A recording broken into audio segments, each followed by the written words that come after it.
வணக்கம் நண்பர்களே, எல்லாரும் எப்படி இருக்கீங்க? இன்றைக்கி வந்து நான் அடையார்லேருந்து வடபழனிக்கு வர்றதுக்காண்டி வந்து நான் வந்து சூஸ் பண்ண பஸ் தான் வந்து 5V. 5V வந்து மோஸ்ட்லி வந்து நம்மளுக்கு வந்து பிங்க் பஸ்ஸாக தான் வந்து இருக்குது. மோஸ்ட்லி இவங்க வந்து யார் ரன் பண்ணுறாங்கன்னா வந்து வடபழனி டிப்போட்டும், அதுக்கப்புறம் வந்து அடையார் டிப்போட் தான் வந்து ரன் பண்ணிகிட்டு இருக்காங்க.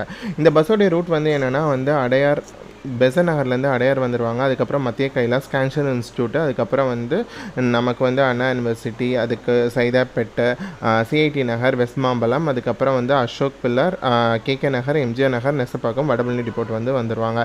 இந்த பஸ் வந்து மோஸ்ட்லி வந்து இன்டீரியர் உள்ளே தான் போயிட்டு வரும். டேரக்ட் ரூட் வந்து இல்லாததுனால வந்து வெஸ்ட் மாம்பலம்க்கு உள்ளே போவாங்க. அதுக்கப்புறம் வந்து அசோக் பில்லருக்கு வந்து டேரெக்டாகவே போகாமல் ஒரு ஸ்ட்ரீட்குள்ளே வந்து போயிட்டு 2-3 சந்தெல்லாம் போயிட்டு தான் உள்ளே போவாங்க. அப்பயும் பார்த்தேன், என்னடா கேகே நகரில் ஏதாச்சும் ரைட் எடுத்து போவாங்கன்னு பார்த்தா கேகே நகர்லேருந்து எம்ஜிஆர் நகர், நெசப்பாக்கம் போயிட்டு சுற்றிட்டு அதுக்கப்புறம் தான் வந்து வடபழனி டிப்போட் போய் போனாங்க.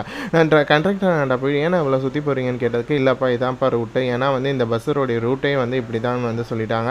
அதுக்கப்புறம் வந்து 15 ரூபா தான்